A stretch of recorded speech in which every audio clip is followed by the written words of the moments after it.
सभी साथियों को जय जवाहर। सबसे पहले तो मैं हमारा क्रांतिकारी साथी जो हमारे साथ में एक लंबी लड़ाई लड़ रहा था और लड़ते लड़ते वो जांबाज अपनी जान की बाजी लगा चुका है, कार्तिक को मैं अपना श्रद्धांजलि अर्पित करता हूँ। साथियों, हमारे भाई कार्तिक की हत्या होना ये हमारे समाज में कोई पहली घटना नहीं है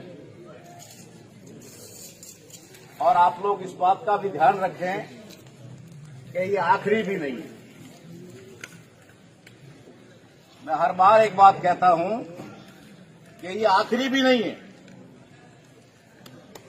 ये घटनाएं हमारे समाज में निरंतर चलती रहेगी और तब तक चलती रहेगी जब तक हम अपने असली दुश्मन को पहचान नहीं लेंगे। जब तक हमें हमारे वास्तविक दुश्मन का पता नहीं चलेगा कि कौन पर्दे के पीछे बैठ करके ये सारा षड्यंत्र कर रहा है और हम लोगों को आपस में टकरा करके लड़ा करके कमजोर कर रहा है, उसका पता किए बिना हम कभी भी हमारी लड़ाई को कभी सफल नहीं कर सकते। उदाहरण के तौर पे मैं बात आपको बताना चाहता हूं कि हम लोग, हो सकता है मुझे इस फील्ड में 25 साल काम करते हुए हो गए हैं और ट्रेनिंग लेते लेते मैं ट्रेनिंग देने वाला भी बन गया और आज भी हमारे समाज में बहुत सारे लोगों को ट्रेनिंग की आवश्यकता है। आप लोग अच्छी तरह से समझ सकते हैं कि हमारे हजारों लोग, हमारे ही भाई जो वर्दी में होते हैं, उनकी संख्या चाहे सैकड़ों में हो और हमारी चाहे लाखों में हो, जैसे ही उधर से एक विसल बजती है, आदेश मिलता है, हमारी लाखों की भीड़ तितर बितर हो जाती है। इसकी वजह हमें इन भाइयों से ही सीखनी होगी। ये वेल कैडराइज हैं, ट्रेंड हैं और यूनाइट हैं। हम यूनाइट भी नहीं हैं, कैडराइज भी नहीं है और ट्रेंड भी नहीं है और यहां तक इतने नादान हैं कि हमें चाहे जिसके सामने भिड़ा दिया जाए, हम भिड़ने को तैयार हो जाते हैं। हम कभी ये नहीं सोचते कि हमें किससे टकराना है और किससे नहीं टकराना। आज आप इस दुख की घड़ी में यहां बैठे हुए हैं। मैं इस समय का सदुपयोग करते हुए आप लोगों को कुछ महत्वपूर्ण बातें बताना चाहता हूं ताकि आपको इन आंदोलनों को सफल करने के लिए ज्यादा मशक्कत ना करनी पड़े। उसके लिए मेरे भाइयों से निवेदन रहेगा कि सबसे पहला काम आपको करना होगा तो पुलिस मुर्दाबाद बंद करना होगा। बहुत कड़वी बात होगी, बहुत सारे लोगों को धक्का लग सकता है और इधर वाले को डंडे लेकर खड़े, इसलिए मैं डर के मारे कह रहा हूं। ये भी मैं नहीं करता, हमेशा सामने ही रहता हूं, लेकिन सच्चाई कहे बिना नहीं रहता। हमें न्याय इनसे लेना होता है, न्याय हमें इनसे लेना होता है क्योंकि न्याय की पहली सीढ़ी ये है,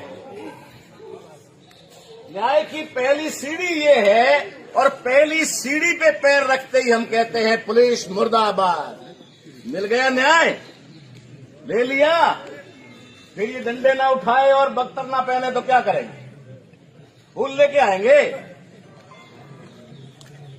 अरे गुनाह किया तो उसे एक एचएसओ ने किया होगा जिसने कार्रवाई नहीं की और हम तो सारे के सारे को कह देते हैं लो आ जाओ। ये हमारी भूल है। 35 साल पहले मैंने एक पिक्चर देखी थी, उस पिक्चर का नाम था police public. Police public picture का नाम था। 35 साल पहले मैं तकरीबन 18-19 साल का था और वो मैंने पिक्चर देखी। उस समय मैं सोचने लगा था कि ये पिक्चर बनाने वाले के पीछे उद्देश्य क्या है। लेकिन जो लोग उस समय उस फिल्मों की कहानियां लिखते थे, उन लोगों को ये पता था कि आगे चल करके हमें क्या करवाना है। पुलिस और पब्लिक को आमने सामने कर दो और हम सारे सुरक्षित। वो सारे सुरक्षित हैं, कोई सामने आने को तैयार नहीं, कोई तुम्हारी अर्जी लेने को तैयार नहीं, कोई तुम्हारी वार्ता करने को तैयार नहीं। इनको खड़ा कर दिया डंडे लेकर के। न इनका कोई कसूर है, न तुम्हारा कोई कसूर है। जो कसूरवार है वो लोग आराम से बैठे हुए हैं। 35 साल पहले बनी उस पिक्चर का मकसद आज समझ में आता है। न तो इनका हमारे से कोई जाति दुश्मनी है, न पारिवारिक है, न कोई खेत खलियान की है, न तुमने इनकी भैंस बांधी, न इन्होंने तुम्हारी भैंस बांधी। उनका सुरक्षा कवच इसलिए है क्योंकि इनकी मजबूरी है। इनकी मजबूरी है कि इनको जब भी कोई पोस्टिंग करवानी होती है तो डिजायर लिखवानी पड़ती है। डिजायर इनकी कमजोरी है, ये मैं कह सकता हूं। दूसरी कोई कमजोरी नहीं है, इनके पास सारे पावर है, लेकिन एक डिजायर इनको सारा का सारा धराशायी कर देती है। क्योंकि जब तक एमएलए साहब डिजायर नहीं लिखेंगे तब तक पोस्टिंग अच्छे थाने में नहीं होगी, अच्छी जगह नहीं होगी। ये हमारी उनकी मजबूरी हो सकती है, लेकिन हमारी तो भाषा ही यहां से शुरू होती है। मैं आपको बताना चाहता हूं कि यहां खड़ा हर सिपाही से लेकर के अधिकारी आईपीएस तक वो अपनी योग्यता से बना है, पढ़ लिख करके अपनी काबिलियत से बना है। इस बात से हम इनकार नहीं कर सकते। लेकिन वो नालायक जो हमारे वोट से बनकर जाते हैं, उनकी तरफ आपका ध्यान कब जाएगा। हम इनके ऊपर तो बहुत बड़ा बड़ा बात कर लेते हैं, बहुत सारी गालियां इनको दे देते हैं। इनको तनख्वाह भी आपके पैसे जेब से जाती है, ये बात पक्की है, लेकिन देने वाला हाथ आपका नहीं है। देने के लिए हाथ किसका है? जिसको तुमने अपने वोटों से चुनकर वहां भेजा। वो लोग आपके टैक्स का पैसा इनको तनख्वाह के रूप में देकर इनको गुलाम बनाने का प्रयास करता है, और बनाने का प्रयास नहीं करता, बनाता है, और अपने आदेश के अनुसार इनको नचाता है। हमें समझना होगा कि हमारा असली दुश्मन कौन है, हमें किस तरफ जाना चाहिए, हमें किससे लड़ना चाहिए। अभी मेरे भाई ने किसान आंदोलन का जिक्र किया। किसान आंदोलन में मैं लगातार वहां रहा, और किसान आंदोलन की सफलता का अगर श्रेय किसी बात को जाता है तो वो बात और राज आपके सामने खोलना चाहता हूं। किसान आंदोलन का मात्र एक नारा था, जय जवान जय किसान। एक ही नारा था, जय जवान जय किसान। जब जय जवान और जय किसान हो गया तो मोदी सरकार ने जब मिलिट्री के अफसरों से बात की और कहा कि मिलिट्री ला करके किसानों के इन जो है आंदोलन को तहस नहस करो, तो पुलिस के मिलिट्री के अधिकारियों ने अपने अधीनस्थ अधिकारियों से बात की, और बात चलते चलते लास्ट में सैनिकों तक, सोल्जर तक गई, और उन्होंने कहा कि हम हमारे मामे ताए भूए भूपे की गोली नहीं चला सकते। हम 99% किसान के बेटे हैं, किसान की औलाद है, और वहां से खेतों से चल करके मिलिट्री में आए हैं। हम किसानों पे गोली नहीं चला सकते। उन्होंने अपनी सफलता जय जवान और जय किसान से कर दी, और हम खड़े होते ही मुर्दाबाद सबसे पहले पूछता करते हैं और सोचते हैं कि आंदोलन हमारा सफल हो जाएगा। कुछ सिर इनके रंगे जाएंगे, कुछ तुम्हारे रंगे जाएंगे, तहस नहस मामला हो जाएगा, और दुश्मन सैफ का सैफ रह जाएगा। ठीक है ना? न तुम्हें न्याय मिलेगा और न पहले कभी मिला है। बता दीजिए, मिला हो तो ठीक है। कुछ बातें होती है, पैसा माँ बाप नहीं होता। पैसा अभी जो एक्सीडेंट हुआ आपने सुना, मालपुरा के अंदर 3-3.5 करोड़ रुपया आ गया, और समाज के लोगों ने किया। अभी हमारे एक साथी ने कहा था कि इधर भीख मांगने से तो अच्छा है कि अपने अपने फोन पे से फटाफट बैठ करके 10 रुपए करो, अभी कार्तिक के खाते में करोड़ों रुपए हो जाएंगे। क्यों मांगे इनसे भीख? हम लोग अक्सर मैं ये कहता हूं लोगों को कि हम लाश रख करके लाश की कीमत आंक देते हैं। यही हमारी कमजोरी है, यही हमारी बुज़दिली है। अभी बात यहां चल रही है कि पोस्टमार्टम की। पोस्टमार्टम में मैं पहले कई बार कह चुका, उसके बाद कुछ लोगों ने ध्यान देना शुरू किया। हम लोगों को क्या किया जाता? हम लोग कोई भी अपने विवेक से काम नहीं करते। इधर से भी एक विचार अंदर घुसेगा, वही विचार सब में घूमता रहेगा। ये साइकोलॉजिकल है। मैं साइकोलॉजी का टीचर रहा हूं, इसलिए बता रहा हूं। एक विचार छोड़ दीजिए, वो सब में घूमता रहेगा और सबके माइंड को डाइवर्ट कर देगा। यही बात होती थी, लाश रखकर हम पोस्टमार्टम नहीं करवाएंगे। पोस्टमार्टम नहीं होता था, 3 दिन 4 दिन में लाश पूरी की पूरी सड़कें खराब हो जाती थी। उसके बाद ना तो डॉक्टर ध्यान देते थे, खाली फॉर्मेलिटीज करके रिपोर्ट दे देते थे। हमने खुद अपना सत्यानाश किया। ये हमने कहा कि हमें सबसे पहले पोस्टमार्टम करवाना चाहिए, मांग करके विदिन ओवर 1 घंटे के अंदर अंदर पोस्टमार्टम होना चाहिए। पोस्टमार्टम होने के बाद हमें पता है ना, पोस्टमार्टम चाहे गुजरात में हो, चाहे पोस्टमार्टम राजस्थान में हो, हमारे फेवर में नहीं होने वाला। वो पैसे के फेवर में होता है, किसी के फेवर में नहीं होता। और इसका उदाहरण आपको बता देता। भाई कार्तिक मुझसे 20 बार मिला। मैंने बहुत कुछ उसकी मदद कानूनी तौर पे करने की कोशिश की। मैंने आईजी साहब तक उसको मिलवाया, शिवगंज के एसडीएम साहब से फोन करके भी उसकी मदद करने के लिए बोला। लेकिन आखिरी वक्त जब मेरे से मिलने आया, तब इस भाई ने मुझे कहा कि सर मेरी जमीन का मामला और उसकी वजह से मुझे 6 महीने से फरारी काटनी पड़ रही है। मेरे पीछे गुंडे लगे हुए हैं, मेरे साथ कभी भी कुछ भी हो सकता है। वो साउथ और पांडिचेरी तक रहा। बाड़मेर जिले में 1-1.5 महीना उसने काटा। उस दौरान मैं इन्वेस्टिगेशन ऑफिसर नहीं हूं और न ही मैं पूरी की तरह, लेकिन मेरा जो डाउट है वो आपके सामने रख रहा हूं। ये भी सुन ले पूरी तरह से, अगर इनके अधिकारी भी हैं तो, क्योंकि कहीं इन्वेस्टिगेशन में अड़चन आ रही हो तो मैं आपको एक पॉइंट दे रहा हूं यहां पर। वो मेरे से कहता है कि मेरा प्लॉट खाली करवाने के लिए ट्रस्ट के लोगों ने मुझे 3 करोड़ रुपए का ऑफर किया। तो मैंने मजाक में, वैसे सही में भी उसको कहा, मैंने कहा पागल तूने ठोकर मार दी। वहां पर क्या कर रहा था? बाप की तलाई में काला खाने वाली बात हो गई है। तो 3 करोड़ रुपए लेकर कहीं भौर मार दिया। 3 करोड़ रुपए नहीं लिया। तो मैंने कहा अब उन लोगों ने कह दिया है कि यही पैसा हम तेरे बंदोबस्त के लिए लगाएंगे। आपको असली मुलजिम की तरफ ले जाता है। कहां से ये मामला शुरू होता है? 3 करोड़ रुपए तो कार्तिक को देने के लिए थे, तो कार्तिक को मरवाने के लिए 30 करोड़ भी लग जाए तो क्या फर्क पड़ता है? अजीब बात है। और ये सच्चाई है। मैं कोई सील लगा के ठप्पा नहीं दे रहा, लेकिन मेरा डाउट इस बात पे जा रहा है कि ये हत्या करवाने के पीछे उनकी साजिश है और उनकी सुपारी दी हुई है। सुपारी देकर के ये हत्या करवाई गई। 3 करोड़ का ऑफर था, इसने नहीं लिया और उस समय कहा उन्होंने कि यही पैसा हम तेरे बंदोबस्त में लगाएंगे। कर दिया बंदोबस्त।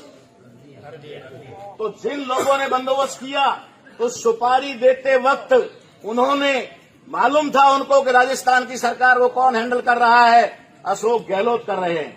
अशोक गहलोत कौन है? माली है। तो मालियों को इन्वॉल्व कर दो, मालियों को इन्वॉल्व कर दो, ताकि अपने आप मामला वहां से ठंडा रहे। वरना गहलोत साहब अभी भी वहां से कह सकते थे, मिस्टर फटाफट इनकी मांग पूरी कर और घर भेज, इनको रवाना कर। मामला घर में फंस गया, फंसा दिया। इस प्रकार से उन्होंने षड्यंत्र करके ये मामला किया। आप और हम सभी जानते हैं, जिस दिन उसके साथ मारपीट हुई, मारपीट वाले दिन, जिस दिन उसको हॉस्पिटल में ले जाया गया, हॉस्पिटल में वो होश में बात कर रहा था। पैर हड्डी टूटी हुई हो सकती है, लेकिन कोई भी ऐसी गंभीर चोट नहीं थी कि जिसकी वजह से उसकी मौत हो जाए। ऐसा कोई कारण नहीं था। मैं डंके की चोट पे ये बात कह सकता हूँ, उसे हॉस्पिटल में मारा गया, हॉस्पिटल में प्रताड़ित किया गया उसे। उसे हॉस्पिटल में मारा गया। आपने देखा होगा कोरोना काल के अंदर हमारे जवान लोगों को अंदर ले जाकर के जबरदस्ती वो कौन सा इंजेक्शन, मुझे तो नाम भी नहीं आता, रैपिड क्या बोलते हैं उसको, वो दे करके उसे मार देते थे, वो डोज देकर मार देते थे। हमारे भाई कार्तिक को भी हॉस्पिटल में इस प्रकार का डोज देके मारा है, सुखा दिया था, क्योंकि उनको मालूम है कि यहाँ बच गया और ये बयान करेगा, इसके बयान के आधार पर गिरफ्तारियां करनी पड़ेगी, गिरफ्तारियां होगी। अगर कोई पुलिस इंस्पेक्टर ईमानदार होगा और अगर वो 2 डंडे मारेगा तो वो मुलजिम हाँ भर देगा कि मुझे वहां से भेजा गया है। ये सारा खेल ना हो जाए उसके लिए उसने मेरे सामने नाम लेकर के कहा था कि मेरे इस मैटर के अंदर संयम लोढ़ा, क्या नाम है उसका, पूरी तरह से इन्वॉल्व है। आज सहानुभूति करने के लिए कोई कह रहा था उसे घर पे गया, हाँ गया, सहानुभूति यहाँ देना आकर के, तेरी औकात है तो पब्लिक में आके दे। लेकिन साथियों, गलतियां हम करते हैं और दोष किसी और को देते हैं। ये गलतियां हमारी है। मैंने कई बार ऐसे आंदोलनों में लोगों को कहा है, जब भी घटना ऐसी होती है, कभी कलेक्ट्रेट में मत आओ, कभी एसपी के ऑफिस मत आओ, सीधे के सीधे पता करो कि एमएलए और एमपी का घर कहाँ है। हमने उसको वोट देकर काहे के लिए भेजा, बताओ। अगर जानकार हो संविधान के, अगर जानकार हो राजनीति के, तो बताओ हम एमएलए को वोट क्यों देते हैं। वो हम एमएलए को वोट देते हैं, हमारी सुरक्षा करेगा, हमारे अधिकारों की रक्षा करेगा, हमारा विपदाओं में समस्याओं में साथ देगा, इसके लिए करते हैं ना। वो हमारा वोट लेकर के और जाकर के अपने ऐशो आराम में लगता है, अपनी प्रॉपर्टी बनाने में लगता है। इन जैसे अधिकारियों की डिजायर लिखने के लिए 2-2 लाख, 5-5 लाख, 25-25 लाख रुपया ऐंठता है और आपके ऊपर थोप देता है कि अब जैसा मैं कहूं वैसा कर। वो विवश और मजबूर होकर के डिजायर से आने वाले अधिकारी आप पर कार्रवाई करते हैं और आपके हकों और अधिकारों के लिए कार्रवाई नहीं करते। समझना पड़ेगा जड़ में जाकर के, नहीं तो ऐसे ही चिल्लाते रहोगे। आज ये आंदोलन खत्म होगा नहीं, उससे पहले दूसरा आंदोलन आपको करने की तैयारी करनी पड़ेगी, क्योंकि हर दिन घटना हो रही है।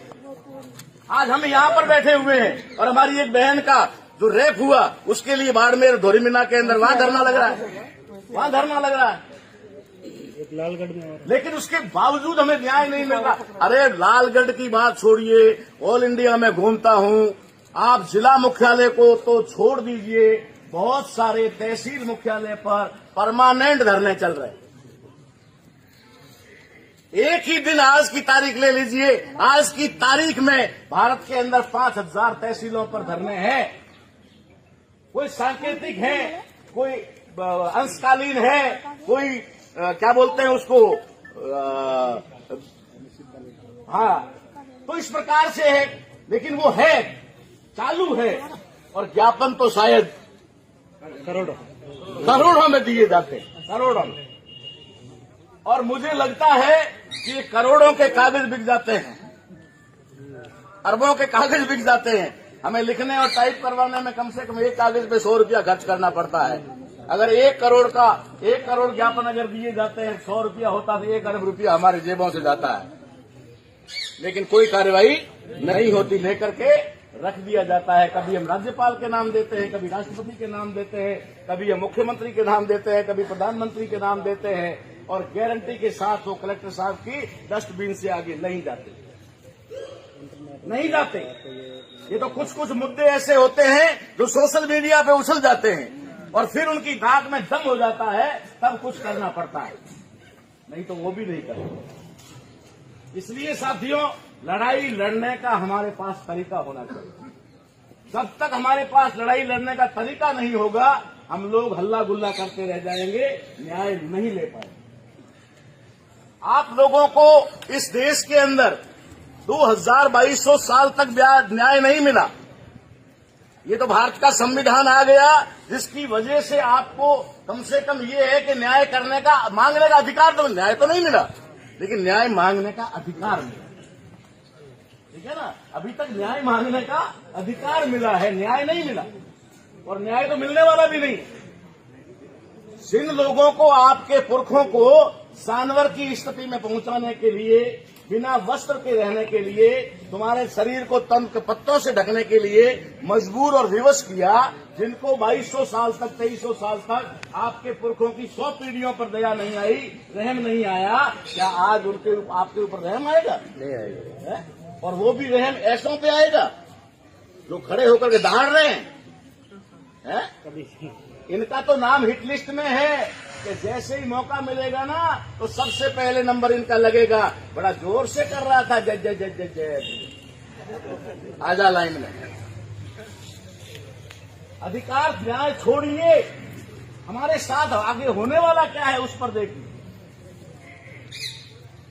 अगर इस लड़ाई को जीतना है तो हमें उन बदमाशों तक पहुंचना पड़ेगा। कांशीराम साहब कहते थे ना कि लाठी के ऊपर लाठी मारो, क्या फर्क पड़ने वाला है? अगर लाठी मारना सारा हाथ पे मारो, जिस हाथ में लाठी है अपने आप छूट जाएगी। हम लोग लाठी पे लाठी मार रहे हैं, लाठी जिस हाथ में है उस हाथ को नहीं मार रहे। लाठी जिस हाथ में है उस हाथ को लाठी मारो, अपने आप लाठी छूट जाएगी। एग्जाम्पल के तौर पर अभी हमारे भाई खड़े हैं, ठीक है ना, सारे संवैधानिक पोस्ट पर हैं, संवैधानिक की अधिकारों की वजह से यहां पर आए हैं। यहां के एसपी साहब हैं, हेड जो यहां के टाइगर जिनको कहा जाता है, जिले के मालिक। क्या एसपी साहब को पावर है कि वो इनको ऑर्डर दे दे कि जाओ लाठीचार्ज करो? नहीं है तो बताओ। नहीं है ना।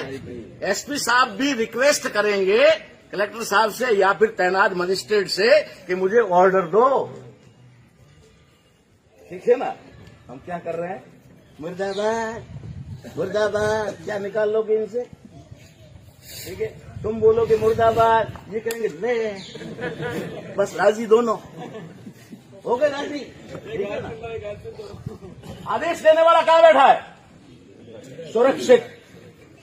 ठीक है, और वहां से तार जुड़े हुए हैं ऊपर से, क्या करना क्या नहीं करना। तो जो आदेश देने वाला है अगर आदेश ना दे तो क्या इनका डंडा चलेगा? नहीं चलेगा, कभी नहीं चलेगा। और अभी अंदर से एक आदेश आ जाए कि सारा फोर्स वापस ले लो, कोई खड़ा रहेगा यहां? नहीं रहेगा ना। क्यों यार पीछे पड़े हुए इनके? या फिर हमें भी किसी ने सिखा दिया है कि डंडे पे डंडा मारते रहो, डंडे पे डंडा मारते रहो, कड़ा के बलते रहेंगे, कड़ा के बलते रहेंगे और न्याय होगा नहीं। हमें सबको सावधान होकर लड़ना होगा।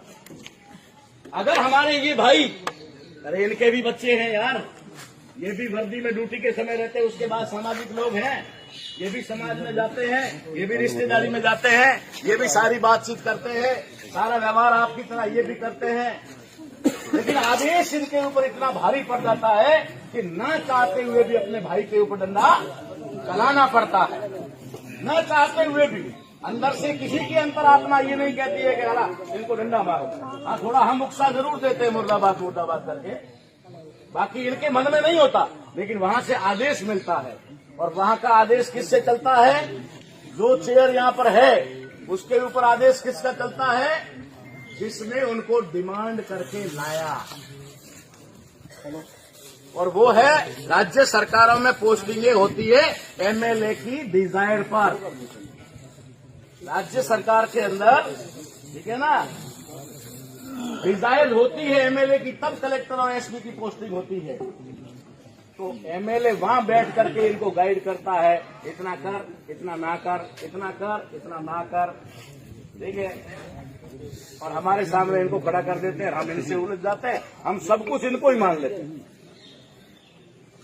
इसलिए बड़ी सावधानी से अगर ये लड़ाई नहीं लड़ोगे तो उन शातिर बदमाशों के सामने टिक नहीं पाओगे। इसलिए मैंने आते ही मेरे युवा साथियों से कहा था कि आपको कोई रणनीति बनानी पड़ेगी, कोई इस प्रकार की पॉलिसी बनानी पड़ेगी जिससे उनकी पॉलिसी का जवाब दिया जा सके।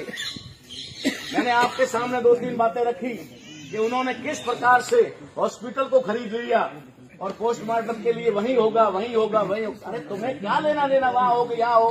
पोस्टमार्टम तो डॉक्टर करेंगे ना, और डॉक्टर की डिग्री राजस्थान वाले की भी उतनी होती है, गुजरात वाले की भी उतनी होती है। लेकिन जिद क्यों है क्योंकि इनको मालूम है ये लोग जिद्दी हैं, ये अड़े रहेंगे, ये 2-3 दिन तक अड़े रहेंगे। 2-3 दिन तक जब ये अड़े रहेंगे तब तक बॉडी का सत्यानाश हो जाएगा। फिर पोस्टमार्टम में कुछ नहीं आएगा, डॉक्टर लिख देंगे फेफड़े खराब थे। ऑलरेडी इंद्र कुमार के बारे में कहा गया ना, उसके कान में पहले से ही थी, तो मरा तो नहीं था जब पहले से थी तब। लेकिन बहाना मिल जाता है ना।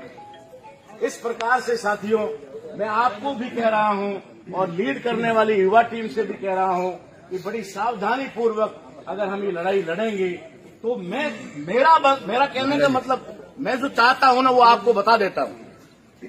मैं कार्तिक भाई को न्याय दिलाना चाहता हूं, इसमें कोई डाउट नहीं है, ठीक है। लेकिन मैं ये भी चाहता हूं कि इससे आगे कोई कार्तिक ना बने।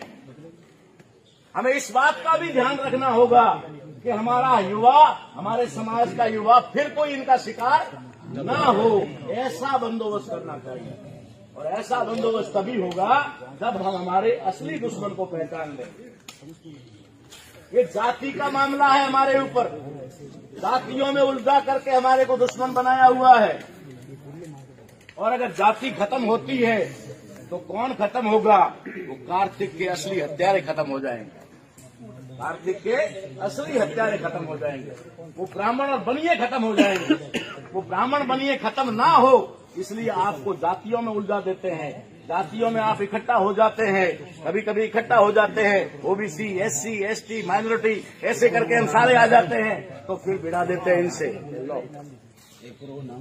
इसलिए बड़ी सावधानी से हमें लड़ाई लड़नी है साथियों, धैर्य पूर्वक लड़नी है। किसी भी प्रकार से, जैसे हमारे साथी ने कहा था, मारे डंडा कोई बात नहीं, हमारे भाई है ना, मारते हैं, क्या फर्क पड़ता है, मारने दो, ठीक है। लेकिन आपको किसी के ऊपर हाथ नहीं उठाना। अरे इतनी सारी मार खा ली, थोड़ी और खा लेंगे, अपने भाई की खा रहे हैं ना यार, अपने भाई की मार खा रहे हैं, कोई बात नहीं। और मैं गारंटी के साथ कहता हूं, ये डंडा भी नहीं चलाएंगे, कभी नहीं चलाएंगे, अगर हमने अपना रवैया बदल दिया तो।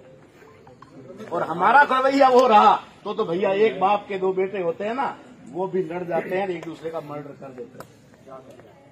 तो ये भी हमारे भाई हैं। इधर से लाठी चलेगी तो हमारा सिर फूटेगा, इधर से पत्थर चलेगा तो उनका सिर फूटेगा। इसलिए हमें सावधानी। वो मजबूर है, वो आदेश की पालना करने के लिए मजबूर हो सकते हैं, लेकिन हम मजबूर नहीं है। हम मजबूर नहीं है, हम अपने में संयम रख सकते हैं, हम अपने आप पे कंट्रोल रख सकते हैं। हमारे एक भाई ने मौत को गले लगा लिया, 2 डंडे हम भी खा लेंगे, क्या फर्क पड़ेगा। 2 डंडे मारने के बाद तो उसको रहम आएगा ना, 2, 4, 8 उसके बाद तो रुकेगा कि नहीं रुकेगा? जब रुक जाएगा तभी से।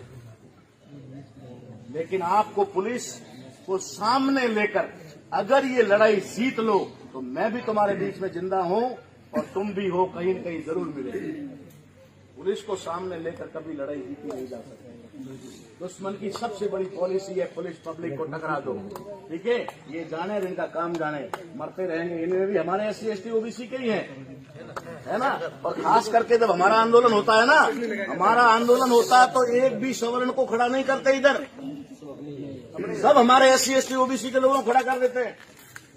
इधर भी मरे तो हमारा, उधर भी मरे तो हमारा।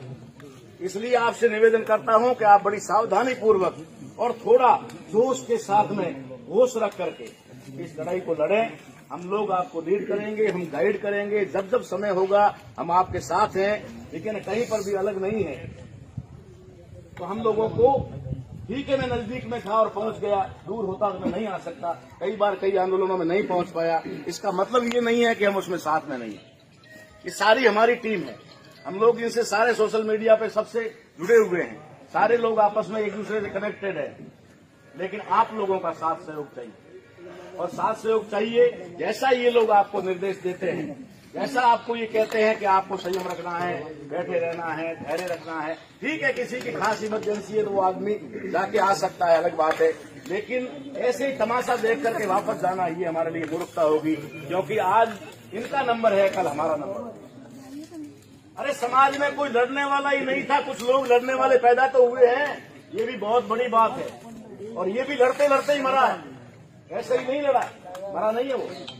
कोई नहीं मारता किसी को जिसने गुलामी स्वीकार कर ली हो, जिसने गुलामी स्वीकार कर ली हो, जूतों में बैठकर खाना खाना स्वीकार कर लिया हो, जिन्होंने ऐसे करके पानी पीना स्वीकार कर लिया हो, कोई नहीं मारता उसको। मारता उसी को है जो मोट के ताव लगाता है। मारा वही जाता है जो शान से घोड़ी पे चढ़ता है। मारा वही जाता है जो शान से अपने समाज को जगाने का काम करता है। तो ये कोई मृत्यु नहीं है, ये कोई हत्या नहीं है, ये एक शहादत है। ये शहादत है। ये हमारा भाई हमारे समाज के लिए तो शहीद है, हमारे समाज का शहीद है, सामाजिक शहीद है। हमें इससे प्रेरणा लेनी होगी। इस आदमी के 3 करोड़ में नहीं बिका, ये आदमी मौत से नहीं डरा, आखिर लड़ते लड़ते मर गया। तो हम लोगों को भी कम से कम जो लड़ रहे हैं उनका साथ सहयोग देना चाहिए, उनकी मदद करनी चाहिए, उनके साथ खड़े रहना चाहिए। आप ऐसा करेंगे, ऐसी उम्मीद और आशा के साथ मैं अपनी बात को समाप्त करता हूं। धन्यवाद। जय जोहार, जय भीम, जय संविधान।